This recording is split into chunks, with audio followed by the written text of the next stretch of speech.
You've joined us on Starting Up. Now, Willgrow is a rural incubator that incubates startups with a social focus. Every year, they host an event called Unconvention that attracts the cream of the social entrepreneurship community. This year, Sudhir Syal attended Unconvention 2011 and gets us the lowdown. I'm at the Willgrow Unconvention Summit, in many ways the premium platform for startups in the rural sector in the country, and ventures here are showing that it's not only tech startups that can scale and excite, it's rural ventures as well. So come, follow me. And what's the attraction that we've got? So we have been Willgrow Unconvention 2011, the event dedicated to rural entrepreneurship in the country, saw over 200 attendees from multiple social backgrounds. The objective, to meet social entrepreneurs and investors and learn from one another. This year, one of the pieces that we are actually focusing on is this whole philosophy called share, learn and do, right? So what we are saying is, hey, use this as a great sharing platform, learn through that and go back and do. The event contained a panel discussion on social entrepreneurship in the next decade and multiple workshops on the science and art of raising investments and growing the incubation movement. One big highlight, no doubt, was Wantrepreneur, India's largest social business plan contest. A total of 10 teams took part in the contest and they came from multiple backgrounds.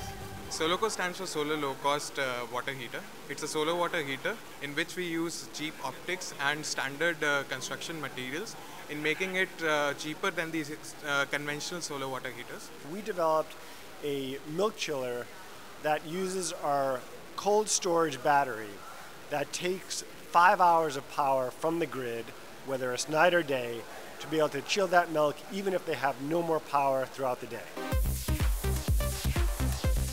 Finally, all hands were on deck for the Willgrow Awards. The Wantrepreneur Award winners across the various categories included Kisan Raja, Star Agri, Avani and Gram Power. B2R is a rural BPO organization which is working in the villages of Uttaranchal. In a nutshell, what we do is carry work to where the people are rather than carry people to where the work is. Pine needle carpet in monoculture pine forest destroy a lot of natural resources. We saw an opportunity in this adversity and started converting pine needles into cooking energy and electricity. This brought to an end to enjoyable days for the entire social entrepreneurship community at Unconvention. The view from them is clear. Be it electricity, farm produce or water, it's rural India that has the maximum problems today and hence the maximum opportunities. In fact, at the event, we conducted our very own entrepreneurship huddle. That's where one entrepreneur seeks the help of many others to basically tackle a challenge that he might be facing. Call it crowdsourcing of ideas. It's over then to the event for all the action. The first startup to go on stage, Meragaon Power. Meragaon Power provides microgrid solar lighting and mobile phone charging, targeting the estimated 400 million Indians who have access to no grid power. This is our typical customer's house in rural Uttar Pradesh. This is our system. So we generate the power, store the power, distribute it, and then provide it to each household for up to 8 hours a day. 4 panels here is enough for 100 households. Where our challenge is here. We need a local technician for each one of these clusters who we can hire full-time that would take responsibility for installations, removals, as well as any maintenance requirements and payment collection. The challenge that confronts Brian is recruiting. How does he hire and retain a team of technicians for MGP? See, Postmaster is a wide network in India. Almost every small place has got a postmaster. He is busy, not fully busy. You know, his time can be given, and he is somewhat knowledgeable. He knows the transaction, and he has got a feeling of responsibility. You need to create your own distribution channel. In a sense, this is what it is, or do things yourself only if there is absolutely no other way to plug in. So I'm just wondering if you just want to look, because our experience again in terms of hiring talent is that you can try a lot of things, but that is a variable that's very, very hard to control. And what seems to be working is when they have their skin in the game. The recommendations are twofold. The first one is to engage local postmen such that they can work with MGP for an additional source of income. The second is to make the distribution channel owners of the business, also making them invest a small amount of money to be a part of the channel. The next startup on stage, Native Conback Bamboo. We are the second largest bamboo producing country in the world after China, and only 16.8% of the bamboo is harvested. All other bamboos go to west. If we are talking about international trade, even though we are the second largest producing country, we have less than 2% of our market share, and China have 51% of market.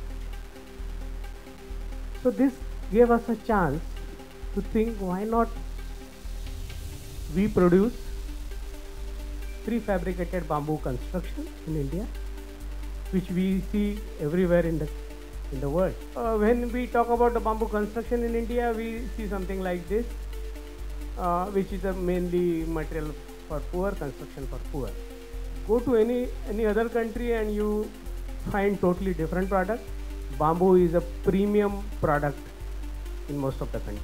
We have set up a unit to prefabricate all the components for construction, and right now we are producing cottages, product like this, fully prefabricated high-end product, with the idea that we have to change the image of bamboo as a poor man's timber or product in our country.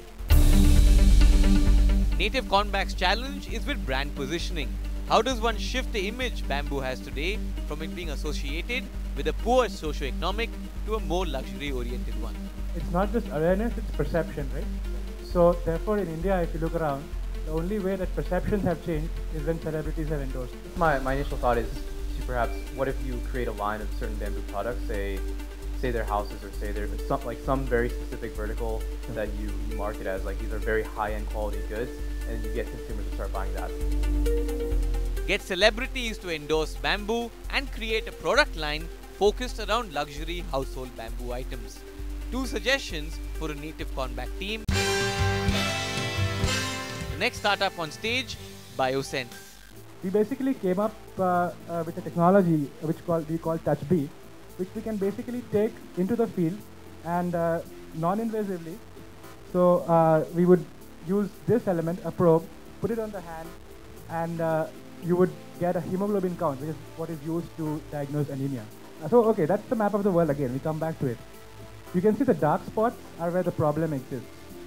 This is where the device exists, in Mumbai. How do I get the device from there to the right people all over the world who need it? Not only that, we are a for-profit company, so how do I actually make this into a business which is sustainable, which makes a profit, which can invest in R&D? The challenge BioSense has is to do with his go-to-market strategy. How does he take his product to regions outside India, and what business model does he use? I can see a ThyroCare model. See, ThyroCare has actually connected to 9,000 plus labs in India. In fact, it is the world's largest thyrology lab today, and they have around 12,000 plus doctors connected, right? So maybe we convince to ThyroCare. Plus Apollo is also doing a similar, I think they are envisioning to have a diabetic clinic centers across India. I think similar model they are trying to do. If you convince these 2 folks, at least to start with, I think these labs, guys can actually go to the rural market and take that pills, whatever. Most of these pregnant women have, the village level have midwives who do the delivery, and there are small hospitals and stuff if they are available. So why not, convince and train these midwives, and if they tell them that this is safe and you can use it, and they can monitor or probably use that information for their own good, I guess that the at least the usability of the product and the fear of using the product will go away. The suggestions for BioSense are twofold: to tie up with path labs like ThyroCare across India, and to partner with midwives and enlist them to advocate the BioSense product.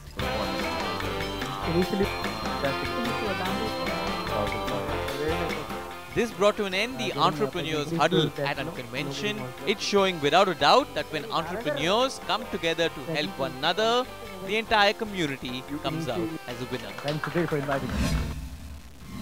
If you'd like more information on Unconvention, then you can log on to their website. Let's take a breather here on the show, but coming up. We showcase India's finest women tech entrepreneurs right after this break.